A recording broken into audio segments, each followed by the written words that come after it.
శ్రీ కొణిదల పవన్ కళ్యాణ్.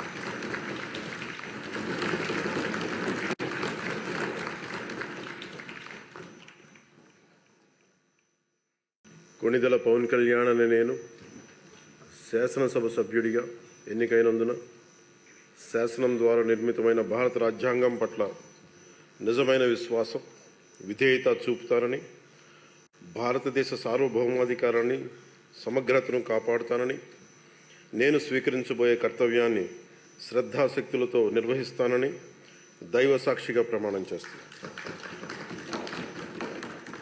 ఆంధ్రప్రదేశ్ శాసనసభ సభ్యుడైన కొణిదల పవన్ కళ్యాణ్ అనే నేను సభా నియమాలకు కట్టుబడి ఉంటానని, వాటిని అనుసరిస్తానని, సభా మర్యాదలను పాటిస్తానని, సాంప్రదాయాలను గౌరవిస్తానని దైవ సాక్షిగా ప్రమాణం చేస్తాను.